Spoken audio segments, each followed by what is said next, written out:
to talk to you about today, as a matter of fact. So we're going to start class by talking a little bit about the project. I got a lot of logistical stuff to discuss with you today, actually, as a matter of fact. I changed the calendar a little bit, not a ton, but a little bit. I added some of the due dates for the final project on the calendar so you can see that there's some new stuff listed. I'm going to talk about all that in just a moment. There's also been a change in regards to what's going to be happening next week. We were going to do one more round of studios, and we're going to have another project assigned on Thursday that was going to use the camera and mapping. But unfortunately, we ran into a bit of a problem. I'm sure you remember at the beginning of the semester, we kind of took a little bit of an extra week to sort of got off to a false start. I don't regret that at all. It needed to happen. So no regrets on that, but the problem was that project 4 was really kind of overlapping with the final project, and I didn't like that. I wasn't a fan of the fact that those two were kind of conflicting with each other. So here's what's going to happen. Project 3, the one that's due on Thursday, that's the last project that you are required to do besides the final project. Project 4 is going to be an optional project for you guys. You can complete it. It'll be worth some credit. I haven't actually figured out those details yet. I'll tell you what that is on Thursday when I post Project 4. But if you got good scores on Projects 1, 2, and 3, then you don't need to worry about Project 4. That's not something that you need to concern yourself with. You can focus on the final project. If you had a shaky app for one of the first few assignments, you can use Project 4 to help you make up for that. And again, I'll talk a little bit more about that in class on Thursday. So what that did was it kind of freed up the schedule a little bit. It's going to give us a little bit more time to work on the final projects, and we're actually going to get started on those projects next week. So that's what I wanted to talk to you about next. So I've got some information on today's slides. I'm going to start with discussing some of the things that you're going to be expected to do as part of the project. The first thing that I need from you is a description of your project. And by description, it's going to be very brief. One paragraph description. This is what your apps, you heard the pitch, right, that Chris just gave. It doesn't need to be anything fancy.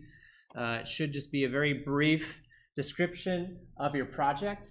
This is basically an indicator to me, just so that I have the ability to give you a thumbs up or a thumbs down, more or less. And I might have some suggestions such as, I don't think this project is, rigorous enough to qualify as a final project. That might be some feedback that you get. Or I might even suggest the opposite. I might be suggesting like, oh, hey, this is way too ambitious for you to get done in this period of time. Why don't you consider scaling it back a little bit, right? But for the most part, I want the ideas to be yours. Right? I want the projects to be of your choosing. So between now and next Tuesday, 1 week from today, I want you to start thinking about who you want to work with. You can have groups of up to 2 to 3 for this final project. I want you to think about what you want to do and start thinking about mapping that process out and getting that app ready to go. Then on Wednesday of next week, or actually starting on Thursday of next week, we're going to do project proposals in class. So by project proposals, what that really is what you're proposing that you're going to be doing for the next 4 weeks. That's what I mean by a proposal. So I want to hear things like, what are the different pieces that are required for you to complete the app that you want to build? How are you going to divide the work up across the group members? Who's going to be in charge of what pieces? What's the timeline? What timeline can I expect? Give me a week-by-week breakdown. I expect to have this done by this week. I expect to have this done by this week. There's only 4 weeks, right? It's not like it's a huge thing to break it down on a weekly basis, or even more than that if you want to. If you wanted to go more fine-grained than 1 week, I would certainly be okay with that. Tell me what you're going to show me during the progress update, which is on the calendar for, I believe, April 11th. How much do you expect to have done during that progress update? And then I want to see a mock-up too. We haven't talked a lot about mock-ups. I'll talk about this actually a little bit more in class on Tuesday next week. when we talk about testing and design kinds of things to get you prepared for the project. But you can use, these are online tools, Fluid UI or NinjaMock are some online tools that I've used a little bit to help me make a mock-up of every screen in my app. What do I want each screen in my app to look like, right? So this is what I expect from the proposals. I want everybody to email me their slides by next Wednesday, and we'll do the presentations in class that Thursday, and if we need more time to get through them all, we'll continue them the following Tuesday.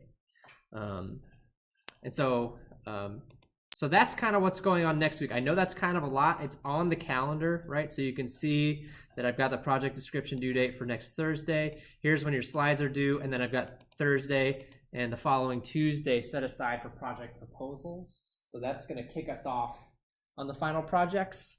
If I scroll down a little bit more, you see I've got a planned day for project updates. That's April 11th. So on that day, I want to see some concrete progress.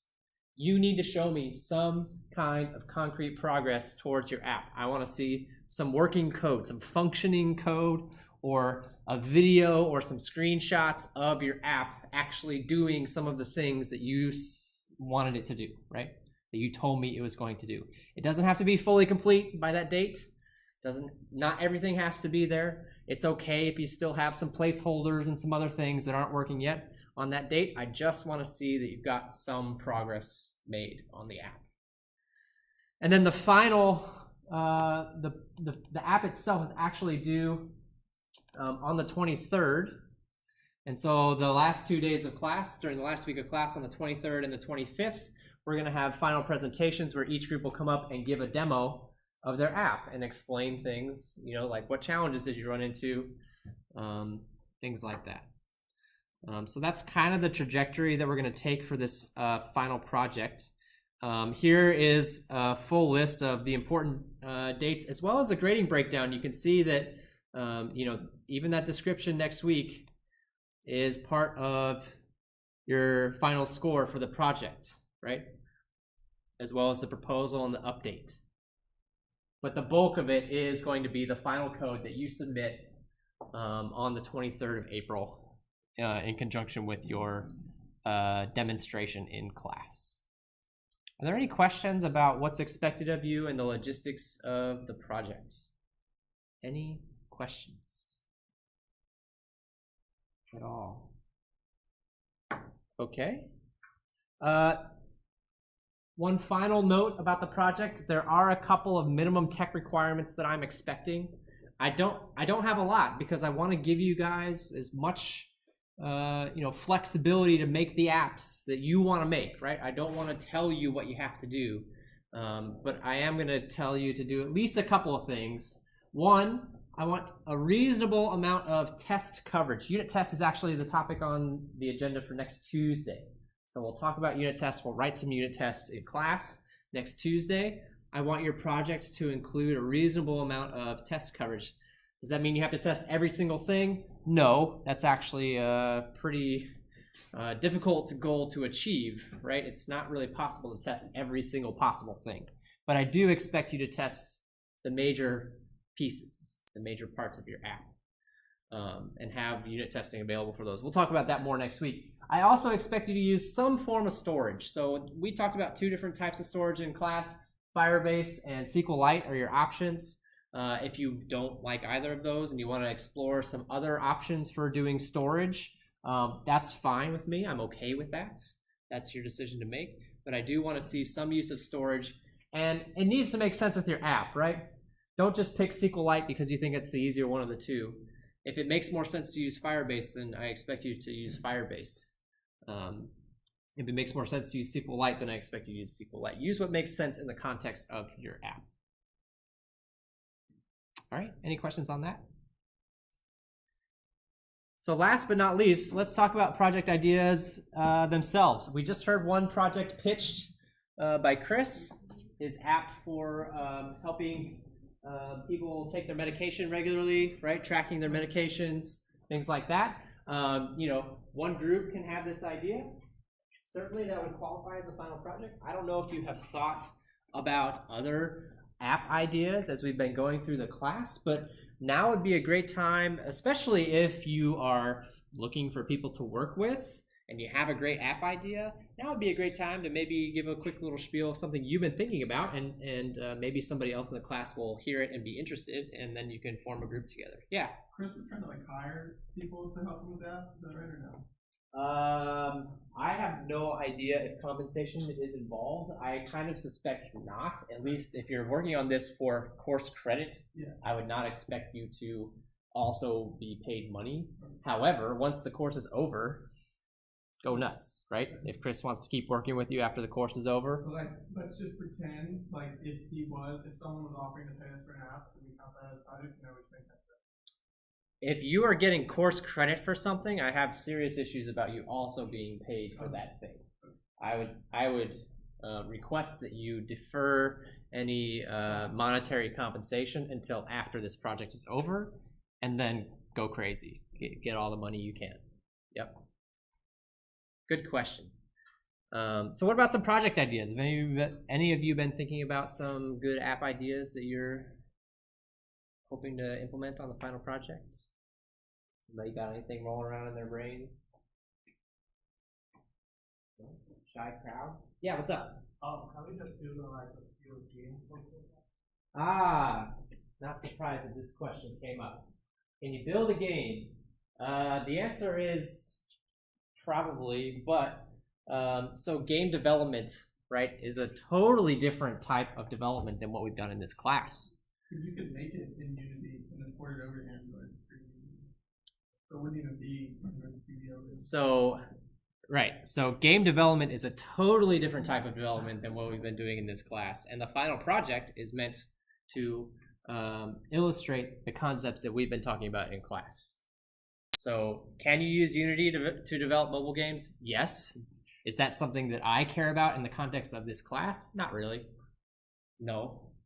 Do you want to develop a game that doesn't use Unity using the concepts in this class? I'd be more open to that idea, but I think that's a difficult road to go down. So, I don't want to say that, no, you cannot make a game, but it does need to be relevant to the coursework. That needs to happen. Are there any other questions or any project ideas that aren't games? Yeah. Do you have any good APIs for doing microtransactions? Interesting. I'm just trying to think about what I've seen used in practice, right? I'm sure there's a way to interact with the Google Play Store, for example, right? That's got to be a thing. I know a lot of apps use that. And of course, Google makes it very, very easy to use their services in Android apps because they want your money, they want your business. So that's probably a big one. Although you could probably go third party if you wanted to, PayPal or other kinds of things. Yeah, probably make that work. And actually, too, I mean, since we're on that topic, right? Like, just because you're doing this idea for credit in this class, once the class is over, if you think your app is awesome, throw it on the store. Charge people money for it. See if you can get some takers. Like, totally. Why not? Go for it. That certainly can be a goal if that's something that you're interested in doing. Nobody wants to share some app ideas? Nobody's got any killer, or maybe you're just worried somebody's going to steal your idea? I don't know. Worried somebody's going to take your awesome idea? So let me be clear about one thing, right? This is a group project. You can see that I have groups listed of too far back. Groups listed of 2 to 3. This is not a by yourself project. You need to find somebody to work with on this project, period, end of story. I'm not accepting groups of size 1 for this project. Find somebody to work with, please, please, please. And I'm not like super enthusiastic about the idea, but if you really, really, really want to work in a group of 4, it doesn't hurt to ask. I might say no, but I might say yes. It kind of depends on what your pitch is, how well you can justify it to me that you need to work in a group of 4. I don't want to guarantee it. Anything more than 4 is an instant no. That's not going to happen. but you might be able to work in a group of 4 if you can provide justification for it.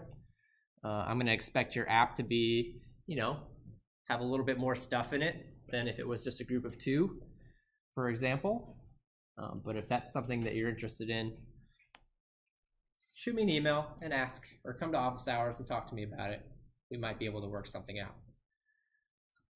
Any other questions or comments on the final project before we hop into today's material? Anything at all? All right, so just to recap, right? I did change a bit on the schedule, just a little bit, to make some more room for the final project. You got 4 weeks for this final project, so that's a good chunk of time. I expect to see some great things out of these apps. And project 4 is now optional. Oh, by the way, that reminds me, I'm fully current on grading, so anything that has been submitted to me to be graded has been graded. If you thought you submitted something to me and you don't see a grade for it yet, that means there must have been some kind of a problem. So shoot me an email, or in some cases on the assignments, I would put a note in your repository that says, hey, I tried to grade this, but you forgot to include this particular thing, so I couldn't grade it. So check your repository, see if I left you a message, get that fixed up, and then shoot me an email so that I can get your stuff taken care of. Sorry guys, my battery is about to die and my charging cord is not working, so I need to fix this before I start coding up. Otherwise, I'm not going to be able to code very long. Give me 1 second here, guys. Sorry. I was trying to fix it before class. My charging cable was super busted. Does anybody have a charging cable for a Surface that I could borrow for class? Mine doesn't seem to be working. Is the USB-C? No, it's funky guy with a little tab on it. I don't know why it stopped working. It picked a great time to stop working.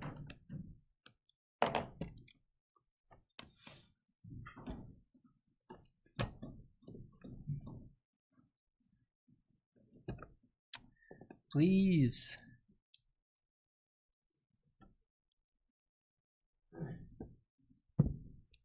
I don't know, man.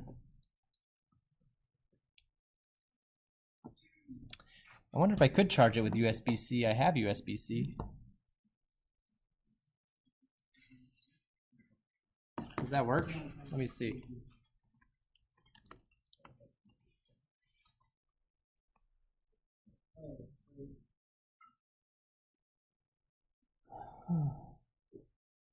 Oh, I can charge it with the USB-C. Do you have a USB-C charger? That would be awesome. Oh, but no, actually my HDMI is hooked up through USB-C, so. No, I can't. I can't do it. My USB-C is consumed with the HDMI. That's great. That's fantastic. Thank you, though. I appreciate it. Why don't you work? Oh, there it is. Perfect. Whew. All right. Wow, that scared me for a second. Okay, we're good to go. So today we are going to talk about where are we? Here we go. Today we're going to talk about GPS, and then a little bit later on today we're going to talk about mapping, how to do mapping as well. So for project 4, if you choose to attempt project 4, it's going to include the camera stuff that we talked about right before break, as well as what we're going to talk about today with the GPS and the mapping. Basically, the idea for the app behind project 4 is you provide a way for the users to take a picture, and then you drop a pin on the map, you drop a marker on the map of where they were when they took that picture, right? And so then they can drop a whole bunch of markers if they keep taking pictures, and then if they want to, they can click on one of the markers and see the picture that was taken, as well as when it was taken and stuff like that. That's the idea behind Project 4. The write-up will be posted by Thursday. It's almost ready to go. We'll put some finishing touches on it and get it to you by Thursday if you want to go through with that project. So today we're going to talk about how to use the GPS. It's actually managed. There's actually lots of ways to interact with the GPS. the way that I'm going to show you today is the way that's managed by Google Play Services. So Google, we just talked about this a little bit. Google actually provides a lot of different services to you that you could use as part of your app, one of which is location services. It really streamlines and simplifies access to the GPS. We're actually going to see the mapping used a little bit later as well, which is also going to be provided by Google. So I'm going to start with a brand new project. You might have noticed there was no code posted on the website for today. That's because I'm starting from scratch today, starting from nothing. I'm going to make a brand new project. So I'm going to go ahead and do that now. And I'll call it GPS example. Okay, that's all fine. And we're just going to start with an empty activity. The layout is not going to be terribly exciting. I can actually explain to you what I want this app to do. It's not going to be the most exciting app in the world. What it's going to do is it's going to pull the GPS and just post the latitude and longitude on the screen. That's it. That's all it's going to do. Not the most exciting app in the world, but that's, the point is to show you how to use the GPS. So that's what we're going to take a look at. All right. So I just need the one activity, the main activity. The layout that it provides to me has a text edit on it, which is perfect. That's all I need. I just need one text edit to display the coordinates once I figure out what they are, right? And so we're ready to get started. We're actually, I don't need to mess with the layout at all. The layout that was given to me is fine. I don't need it to do anything additional with that. So first thing we need to do, GPS is actually a piece of hardware. It's a chip in your phone. That accesses satellites that are flying around the Earth to figure out your position, right? Since it is a piece of hardware on your phone, just like the camera that we talked about a couple weeks back, we need to make sure that the user gives us permission to use that piece of hardware on their phone. And so we're going to do a couple of things in our code to make sure that we have permission, that we have the ability to access that GPS and use it in our app. The first thing we're going to do is we're going to fire up the manifest once this finishes up. It's actually building right now, building my blank app. Once this is done, though, we're going to open up the manifest and we're going to include some permissions in the manifest for what we want to use to access the GPS. And then we're also going to need to bring in the Google Play Services location features. So we're going to add that to our Gradle file. So as soon as it finishes doing whatever it's doing and lets me start modifying my code, that's what we're going to start. It should take more than... So while we're spin up, I can explain a little bit about how the GPS works. There's actually location services can take a couple of different forms. You can use the GPS chip in your phone. It can also use the cell phone towers. So your cell phone is constantly talking to towers that are placed all over the country, all over the world. And it can actually figure out where you are by triangulating your position from one tower to the next. So if I can talk to a couple of towers and see how long it takes for you to communicate back and forth between those towers, a little bit of math, you can figure out your position with pretty good accuracy. And so that's always going to be the trade-off when dealing with location is, do I want things to be extremely accurate? Because it can pinpoint, the accuracy that you can get, even with a phone, is very good if you want it. Within, I want to say, a small number of meters. But the problem with that is, in order to get that accurate, it takes more time. I have to wait a little longer for more GPS readings to come in, for more cell tower readings to come in. So thing we can do is say I don't need to be like super accurate. I can be in the right ballpark, and that way I can get updates faster, but they aren't going to be as accurate. And so we actually can request both types of permissions in our manifest. So if I open up the manifest, I'm going to request some permissions, request to use the GPS. We'll start with the uses permission. The name of the permission is going to be Android permission. Oops, if I can spell. access. Gosh, I really cannot type today. I'm sorry. That's not right. There we go. Access find location. That's going to be the high accuracy version. Close the tag. Instead of typing that out again, since I can't type today, I'm just going to copy and paste it and change it. The other type that we can use in our app, and I'm just going to put them both here so that you, do we need them both? Probably not, but I'm going to put them both here just because. We can do course location. If you look at these up in the documentation, I think course location, it says, will be accurate within roughly 1 city block of where you actually are, which is still pretty good, right? Like, that's still really good. Find location gets you within, you know, a small radius around where you actually are. Okay. The other thing that we're going to need to include in the manifest is the fact that we're going to be accessing the GPS on the phone. And so that's another uses statement feature this time, where the name of the thing that we're accessing is Android hardware location GPS. All right, let's see if I can squeeze as much of this in as I can. Oops. Okay, cool. So I just added those 3 lines: find location, course location, and then let me use the GPS. The reason that these are separate, right, is because I could use find and course location with the cell phone towers, right? I don't have to use the GPS. So I'm specifying that I want these specifically to be used with the GPS. All right. The other thing we need to do before we can start writing some real code is to add the Google Play Services location stuff. So that's going to be in our build.gradle file. So I'm going to pop that open next. And down here at the bottom where we've got all the other stuff, I'm going to add one additional line.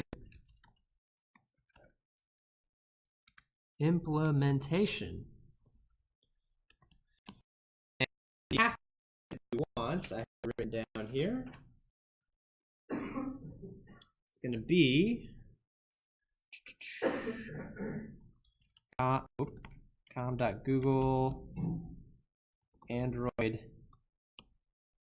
GMS : play services location.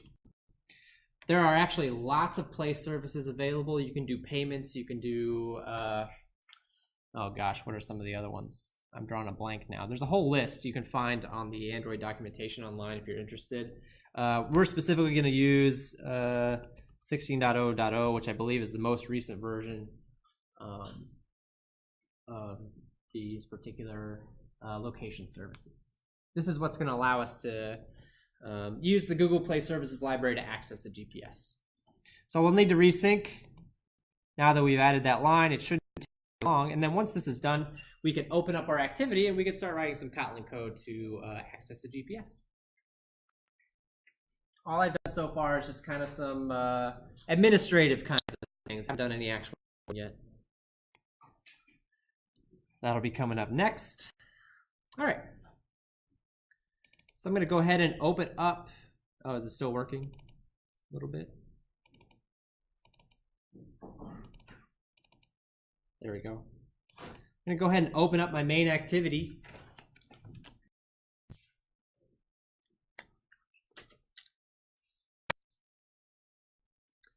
And so we actually, you just saw me. I went in and I actually added some permissions into the manifest. That's not good enough. It's actually not good enough. I actually still need to request permissions again inside of my app. I have to request those permissions again. So that's actually the first thing that we're going to do. I have to access these permissions again. So this is actually a big chunk of code, unfortunately. It's a big old block, but I don't really know of a more concise way of saying it. But I'm going to use a particular method called check self permission.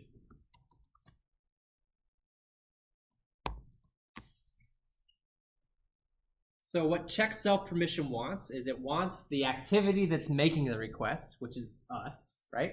So the first argument is this. This is the activity that's making the request for permissions. The second argument is what am I actually requesting permissions for? So I'm going to go to the manifest, right? And say that I'm requesting permissions for access find location, just like we put in the manifest.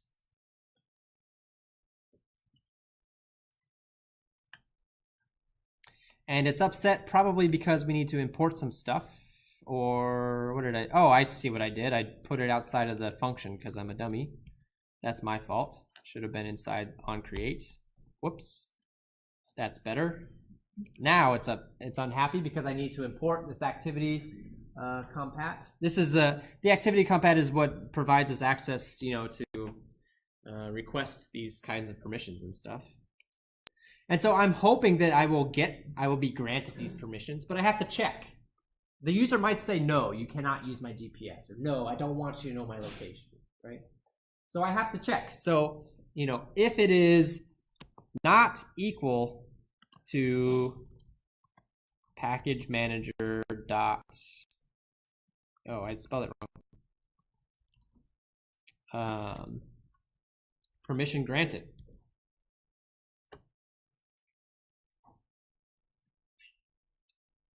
So if I ask for permissions to access the fine grain location, forgot my curly brackets, sorry, and it's not granted, I'm just going to stick a return statement in there. I'm getting out. There's nothing for me to do, right? I was not granted permission to use the GPS. I was not granted permission to use this user's location, so I'm done. I can't do anything. I'm done. But wait, that's actually, we're not done yet. We're going to do a little bit more work. I did the find location. I actually am going to do another line for the coarse grain location as well. So I'm not going to type all that out again. I can actually just copy this and change one word. Save myself a little time. All right. Change this to say course. And actually what I was saying before, putting return here, it's not satisfying, right? It's not satisfying. And in fact, there is something else that we can do instead. I can ask. If I haven't been given permission to use these things, let's ask. Let's pop a box up. You've seen the box, right? Your apps have asked you this before. Let's pop a box up on the screen that just says, hey, in order for this to work, I need access to location services. Will you give me the permission to do that? So we can do that. We can call a function called activity compat.request permissions.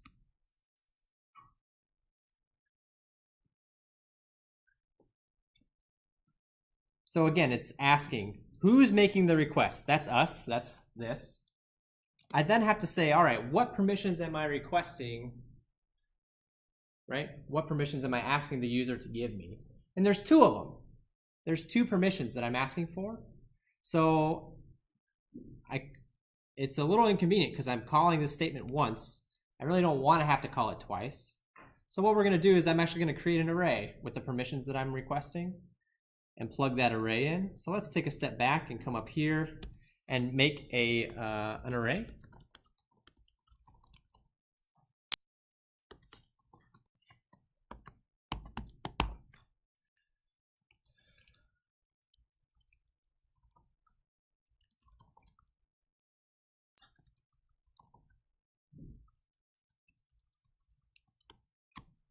I'll just copy this again. Oh, manifest should be capitalized. That's why.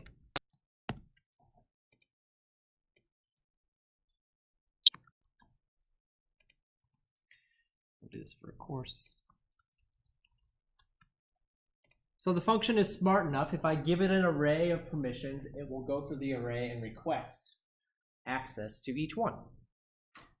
So now I can go back down to where I was and plug in those permissions. And then the last thing that I need to provide is some kind of a request code, which is actually for mostly for my purposes, right? So that I know which permission requests. It's like when you start an activity for a result, and then you come back and you get the results, and you check the tag to see what activity was running, what result you got. It's the same idea. So what I'm going to do next is I'm going to define a constant. It's just a tag. I'm going to define a constant that I can put here so that on the other side, right, I know what request I am dealing with. So I'm going to make one more variable up here. I'm going to call it, what am I going to call it? Request code. Oh, I skipped a step.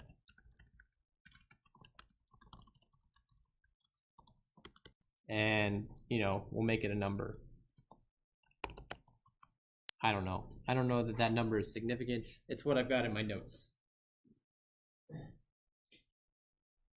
And so I will use this request code down here.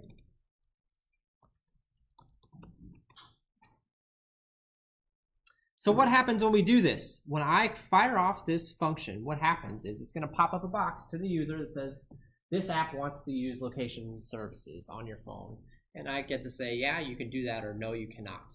And so once the user makes that selection, the app is going to call another function automatically. There's a callback associated with this. Once the user has finished, there's another function that's called onRequestPermissionsResult that we can use to check and see what the user said, right?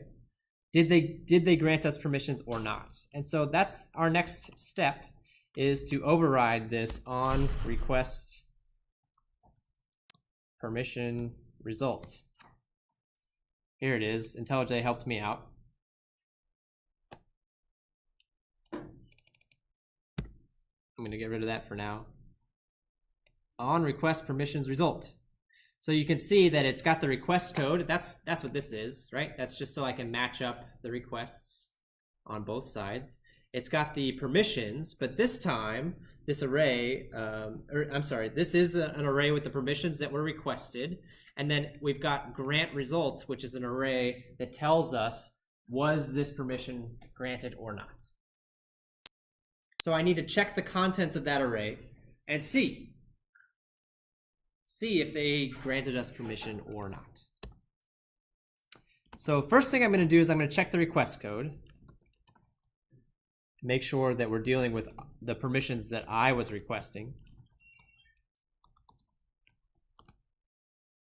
And then I will check the grant results. There should be 2 of them, right? So make sure that there's 2. I'm sorry, why did I type a comma there? I want to make sure that, the result at position 0 is equal to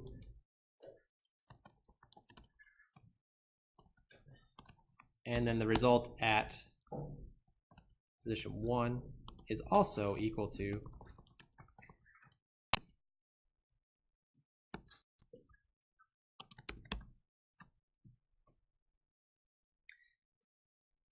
So let me just pause here for a second. We have not done a single thing with the GPS, right? All we have done so far is manage permissions. It's been kind of a lot of work. But let me make sure that we understand why this was all necessary. In fact, I have a question for you. Do you understand why it looks like I kind of did this check twice? I check here to see if we have the permissions, and then I said request permissions, and then I check again, right? Why did I have to do that twice? Does anybody know? Anybody know why? There's a good reason.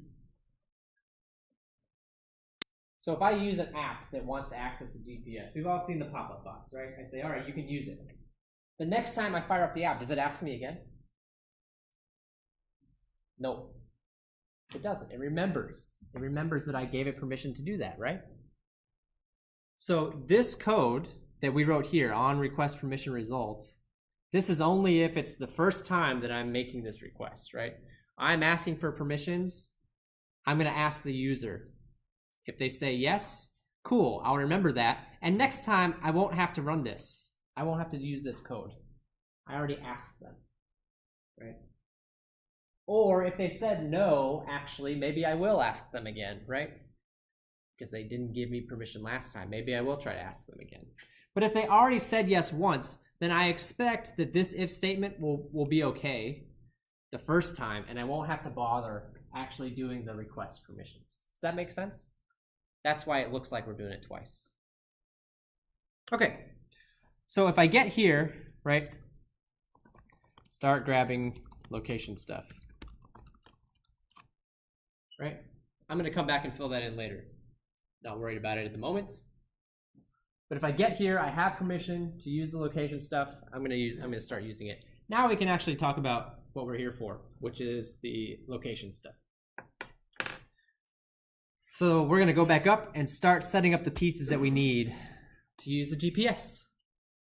The first thing that we need is something called a fused location provider client, which is a huge mouthful. It's basically Google Play Services provides us an object that manages the GPS for us. We could actually talk directly to the GPS if we want to, and you can find code examples online that do this. It's somewhat complicated, and the amount of code required to communicate with the GPS is more than you might expect. It's not as simple as just going to the GPS and say, hey, give me the coordinates. Because we need to dictate how much accuracy we want, which takes time. And so the GPS is, the way that it works is it's constantly polling. It's constantly polling. Where am I? Where am I? Where am I? Where am I? And the more polls that it makes, the better location you're gonna get. And so if you want to do this manually, you actually have to say, all right, poll, I don't know, 10 times, 20 times, 50 times, right? And aggregate those results together to get me a good result. Whereas by using Google Play Services, using this fused location client, it does all of that for us on our behalf. So in terms of coding, then, we just need to specify some of the parameters, like how often do we want to poll for a location? And then the client will take care of the rest. So let's go ahead and grab the client. This is going to be from the library. We're going to grab location services, get fused location provider clients. That is a giant method. Oh, I forgot to initialize this, right? I'm going to want to use this as a class level variable, so I'm going to go up here and fuse location client. Uh-oh, what's the problem? I made a rookie mistake. What's the problem?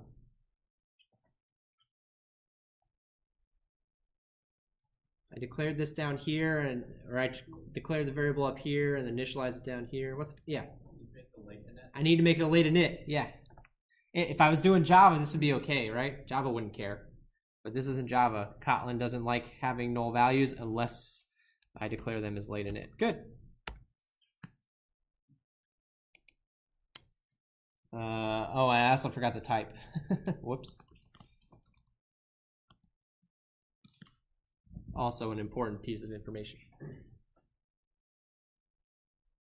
Okay, so this client is going to be what we interact with to, grab information from the GPS, but it needs some information to do its job. One of the things that it needs is something called a location request. And a location request is basically an object that holds the parameters that describe the requests that we'd like to make. So how often do I want to poll the GPS? That's the big one. There are some other options that we can tweak as well. How much accuracy am I looking for, right? Am I looking for super high accurate readings, or am I okay with just a, somewhat accurate reading? Okay? And so the next thing we're going to do is create that location request. I'm going to separate this off into a function, into its own function.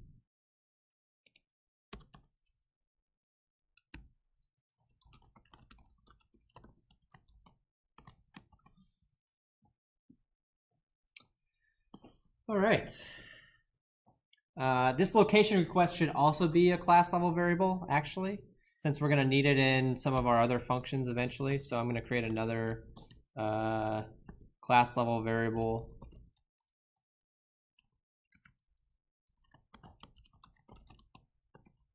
And it's going to be a location request object, which comes from Google Play Services, right? I needed to import it, which I did real quick.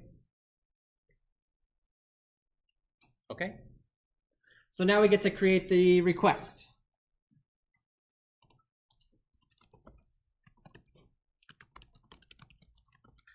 So I'll just call the constructor for starters to grab an instance of that object. And now I'm just going to set some parameters for the GPS, how I want it to work. So I'm going to start with the interval.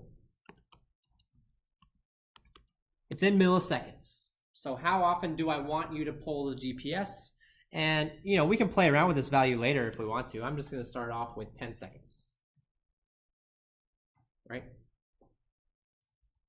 I'm going to set a few more options, such as the fastest interval. Now, wait a second. Why do I need an interval and a fastest interval? That seems like an odd thing, right? I just said every 10 seconds. What is this fastest interval business? There's a reason for that. Keep in mind that on a phone, people are going to be switching back and forth between different apps and things like that. And so what an interval is can be kind of hard to track. So a minimum interval is, all right, if something interferes, if something gets in the way, what is the absolute smallest interval that you're willing to pull the GPS? And again, too, this is also worthy of discussion, right? It might seem like we want to pull the GPS very frequently, but that's not a great idea. Why? Why don't I want to make this interval super small and just pull it a whole bunch? Yeah. It uses up power. Power, yeah. GPS is going to eat your battery, right? It's going to eat your battery. So we don't want to go overboard with it. We want to give it a chance to cool down in between. So don't make your intervals too short. All right. We're going to say, what's the priority? Am I prioritizing accuracy? Am I prioritizing performance? Am I prioritizing power consumption?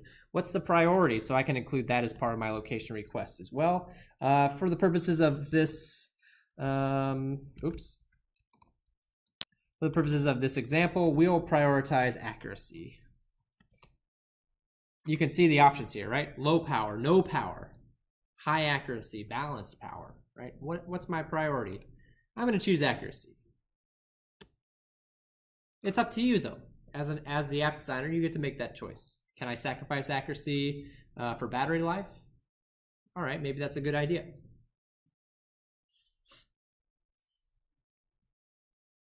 Okay, so once I've got this request, I need to prepare it.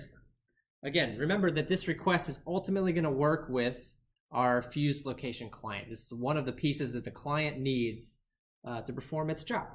So I'm going to package this up and get it ready to work with the client. So there's a few lines of code that I need to do.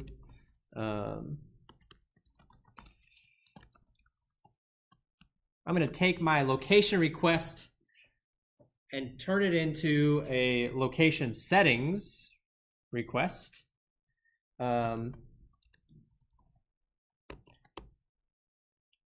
can do this on the next line. So this line that I just wrote, I'm sorry, that's not the right thing. This line, what I just wrote, takes the location request and packages it up into a location settings request object so that I can eventually pass it to the location client.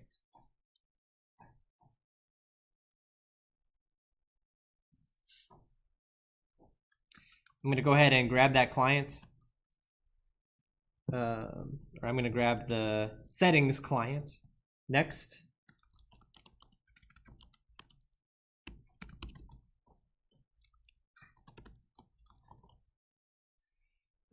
Get settings client. Now I want to point out that this is different than the client that we used up here, the fused location client. You can think of the fuse location client as sort of the control room, whereas everything that we're dealing with right now, the location request, is just a way of packaging up the parameters, just a way of packaging up the settings. That's all we're doing right now, is just making the settings that eventually will get passed to the fused location client. And last but certainly not least, we're going to make a task.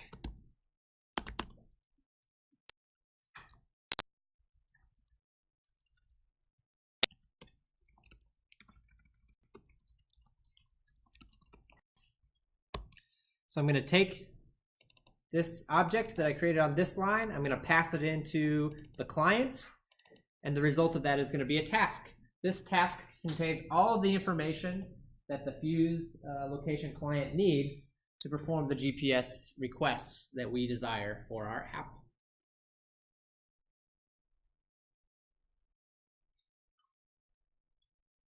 Okay.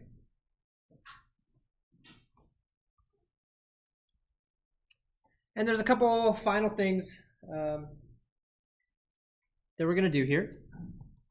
I'm going to add a couple of listeners. So when this task completes successfully, I want it to start grabbing location updates. I'm going to keep track of a variable too. I'm going to make a little state variable that tells me whether I'm currently polling for updates or not. That's going to be useful to us a little bit later. So it's just a Boolean. It's just going to be a simple Boolean variable that's basically, you know, are we or are we not currently checking for the GPS. So I'm going to come up here and add that real quick.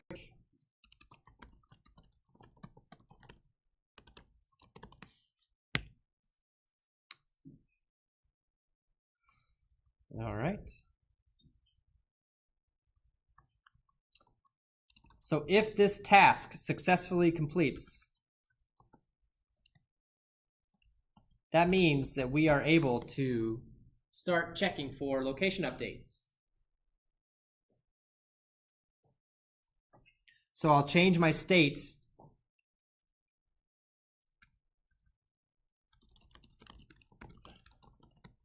and then we haven't gotten here yet. I'm going to leave this as sort of a placeholder for now. We're going to come back and fill that a little bit later. Got another placeholder that I had up the top too that we're going to need to come back in a little bit later.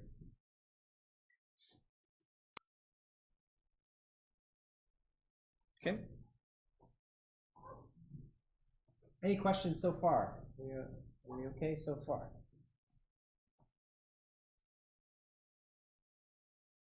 All right. So what's next, actually? So that's one piece. It was kind of a sizable piece. We're putting together all the settings. The other piece that we need for the fused location client to do its job is a callback. This callback is going to be used when the location gets updated. We're basically saying, here's the behavior that we want to happen when the location gets updated, right? So this could be moving something on a map or updating, in this case, it's going to be updating a text box with the new location that we grabbed.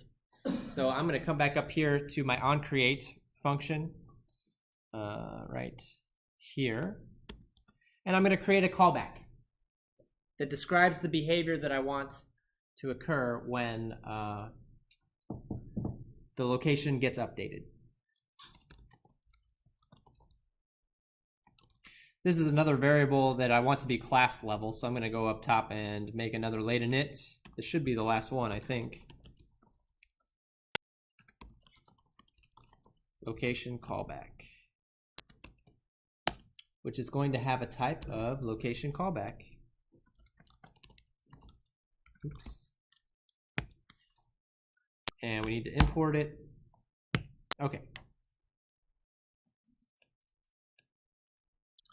So this is going to be a function. I'm going to define this as a function to describe the behavior. Right? So we're going to set that up. This is going to return an object, and it's going to be a location callback.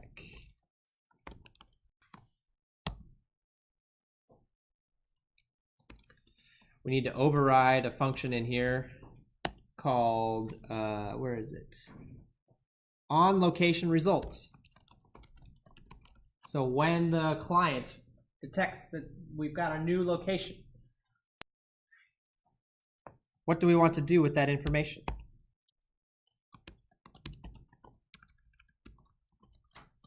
This location results object that I'm feeding in as a parameter is going to contain the new location that has been read from the GPS.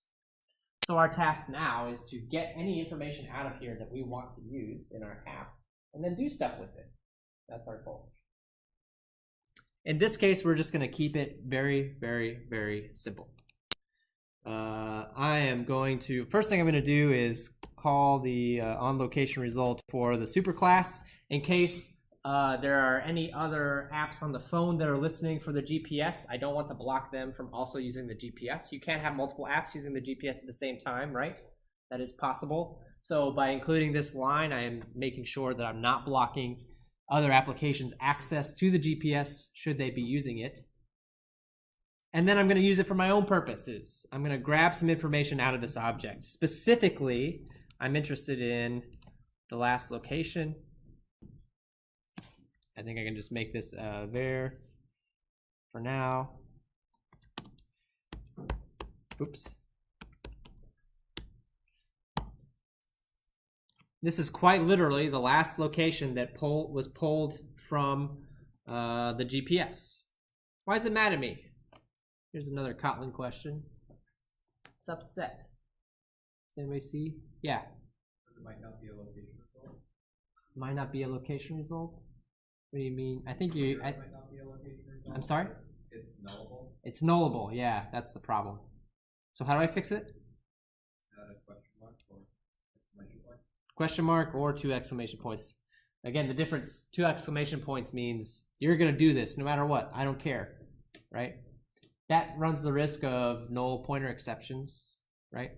Question mark says, do this if it's not null, which actually still could have null pointer exceptions, because if it is null, this line's not going to run, and then things will be null later on down the road, and so, you know, still problematic either way. And then last but not least, I'm just going to pull the coordinates from here and stick them in a text box. This is the easy part.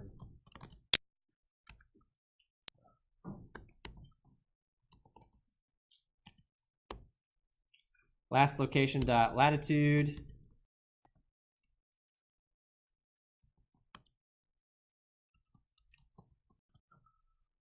Why did I put latitude first? I don't know.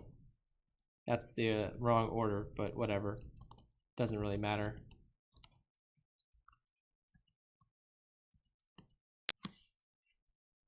Okay. It's mad because I didn't import the layout. So I should be able to, well, is it called text view? Let me double check my layout real quick. I know there's a text view on here. I don't know what it's called. I thought it was called text view. I could be wrong.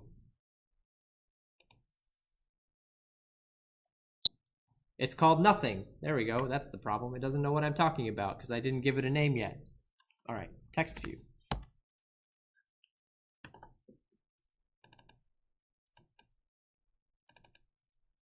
And now, there we go.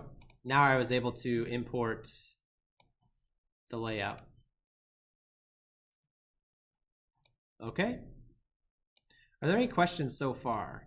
We've done some work. We haven't actually tested any of it yet. In fact, we can't. We still haven't gotten to a position where I can test this out yet. There's still a little bit more work that we have to do. But are there any questions so far? Yeah, in the back. Previously, we only like forced the mobile to the real value there. Yeah, that's true. So you're absolutely right. I cannot guarantee that this will not be null. That's not possible for me to do. It's possible that the GPS may not be able to get a reading for some reason. You're absolutely correct. However, I would hope that a lot of those problems with the GPS would be resolved through the permissions process that we extensively covered. So that's going to cover a lot of bases, but not all of them. Even with permissions, it could still potentially be null. At the end of the day, it's kind of a chicken and the egg problem, right? If I take this off, oh, does it not get mad at me? I thought it was necessary for the... Okay, I don't know why I made this nullable in the first place. I thought that was part of the function definition, but apparently it's not, because it's still okay. So we can assure that it's not nullable that way. Cool. Yeah, that was my mistake. Thanks. We fixed a bug. Yeah. We did have to deal with the nullable, or should we just the question mark if classification is not null? You could. That's one way you could do it. Yeah, check the object to see if it is in fact null. Yep. That's one way you could do it. The question that I have for you then is, like, what do you do if it is null? Like, what are you gonna do?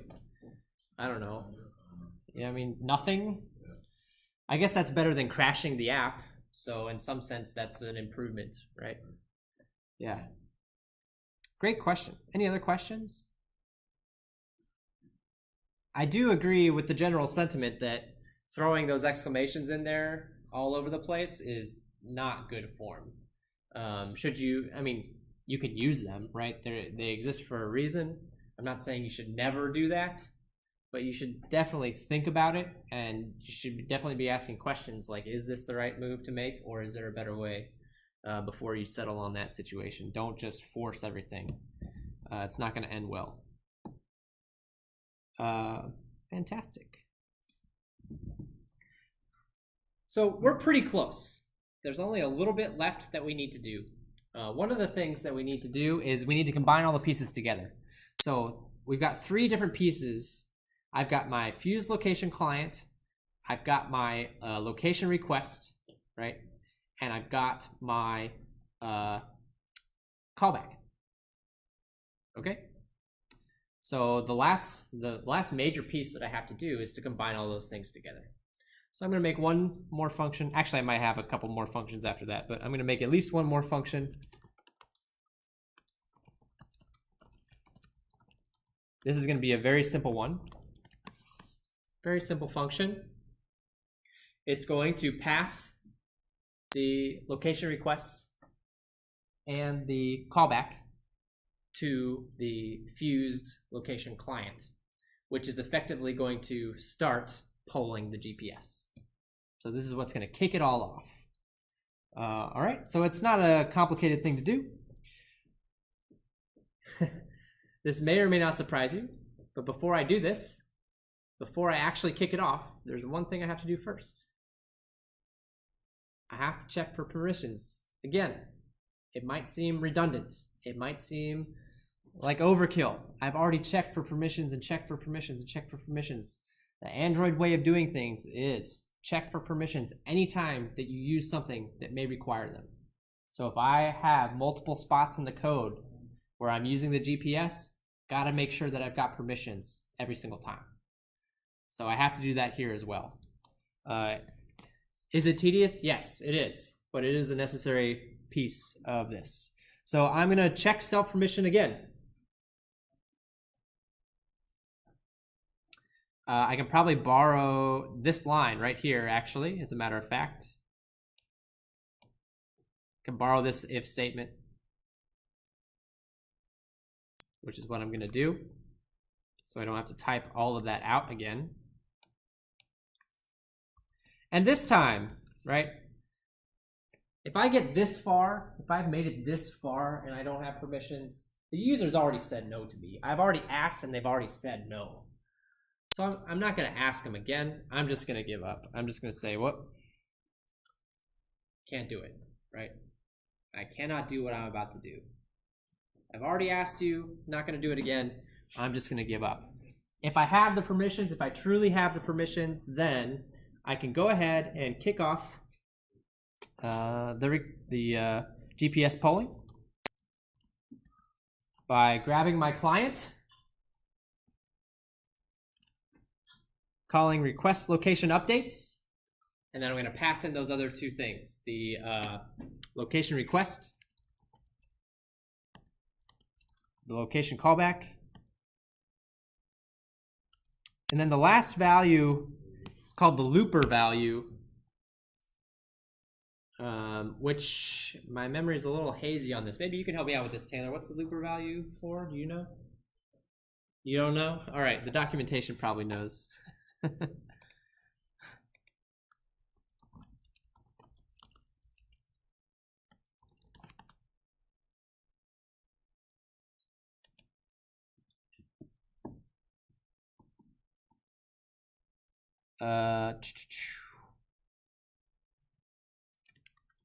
Looper. Specified looper thread. Oh, so if I want to fire off the requests on a totally separate thread, I could create a thread and provide class used to run a message loop for a thread. Yeah. So I could actually fire off a separate thread that does the request for me. In an app this simple, it's not necessary. If I've got a lot of other stuff going on in the app and I don't want my GPS updates to get in the way of that stuff, then this is probably a good idea. But not necessary for us, which is why we just coded it up as null.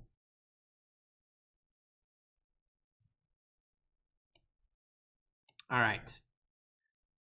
I don't think we're 100% done coding just yet, but we're at least at a point where I feel like we could test and see what happens, and it might break. That's always a possibility. But we can at least see where we're at now. I feel comfortable. Oh, shoot, except I just remembered. This isn't going to work at all because I just remembered something. I left these placeholders here. Whoops. This is where I meant to put in a call to start the location updates. So definitely would not have worked without that. Where was the other one? Did I have another one? No, I guess not. Oh wait, yes I did. I had it, I had that one. Oh, this one here. Yep, I thought I had a second one. All right. Not totally crazy. So this build is gonna fail. I'll have to start it over again.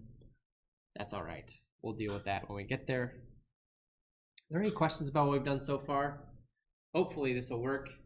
If not, I have a couple ideas of things that we can tweak to get it there.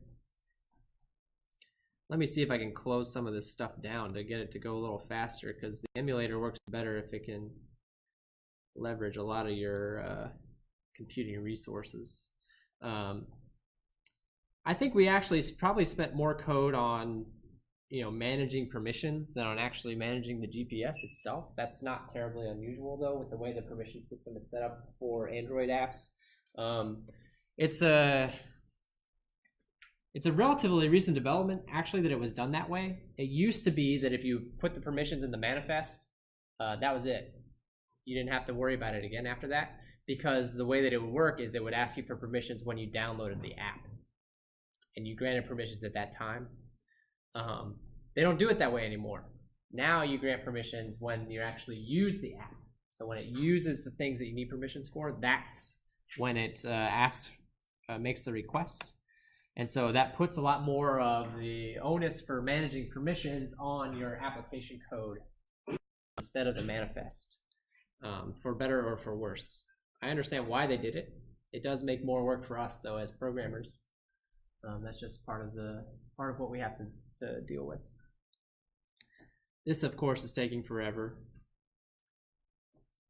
Oh, it says it finished. Did it finish with the stuff that I added, though, or is it going to get mad? I don't know. Let's try it out and see.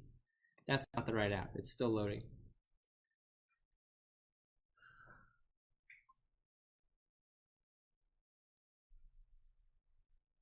Okay. Here we go. This is a good sign, right? Allow, please, by all means.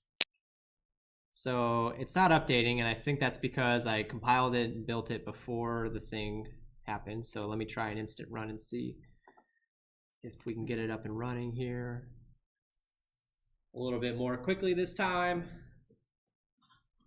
Because there's still a missing piece, right? Nobody has called me on this yet. Do I have a GPS on this phone?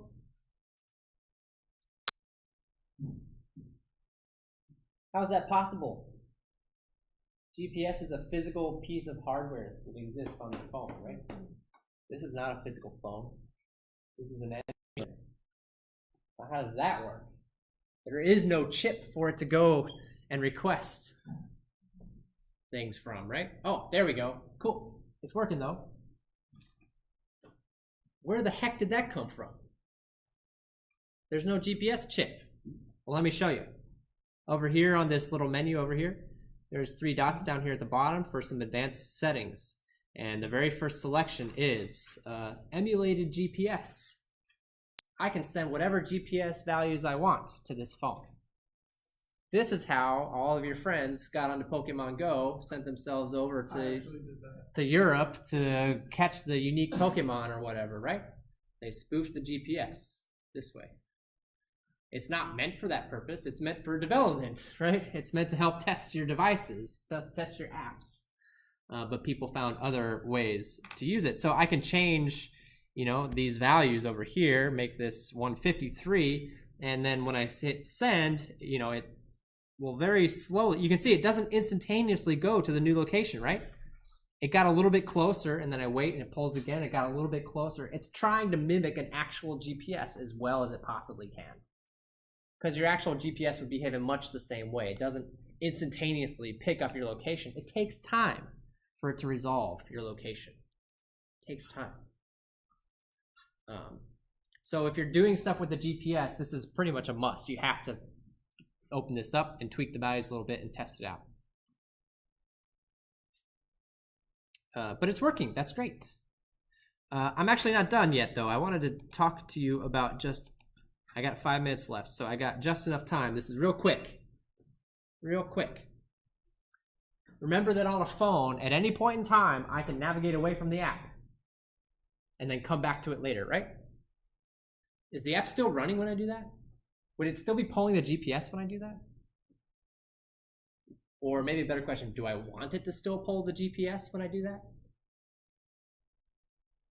Maybe, maybe not. I see a couple people shaking their heads no. If I navigate away from that app, I should turn the GPS off because otherwise it's going to just run my battery to nothing, right? But then when I navigate back, I should turn the GPS back on, right? So we can do that. We can use the life cycle of this app to do that for us. I just need to override a couple of functions, and they're very short. So first one I'll do is override on pause. If the app is paused, right? If I navigate away from this app, if I put it on pause, all right, super on pause, and then, why are you mad at me? Oh, you're not mad at me anymore. Okay, thanks. And then I will say, this dot fuse location client dot remove location updates. Right? This is basically saying stop. If this activity gets paused, if they navigate away from it, stop pulling the GPS. And I can do a similar thing for when they come back. I can override the on resume. So I'm going to call the super, and then I'll say, if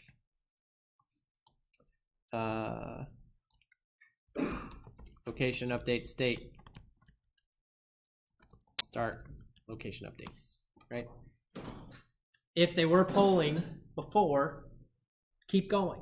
Start it up again, right? Start the polling up again. And so now it won't drain your battery when you don't have to worry about that with the emulator, right? But on a real device, you do. And we need to keep these things in mind when we're developing apps. Any other questions? I didn't get to mapping today. I ran out of time, but it's actually pretty short. You are going to need it for the studio, though. So I'll take the first 5-10 minutes of class. It really should not take much more time than that to just briefly give you a quick introduction to mapping on Thursday. Be thinking about those final projects. If you have questions, I got office hours tomorrow. If you have questions on the assignment, I got office hours tomorrow. Come talk to me if you need help with the final project, whatever you need. Otherwise, I'll see you on Thursday. Have a good one.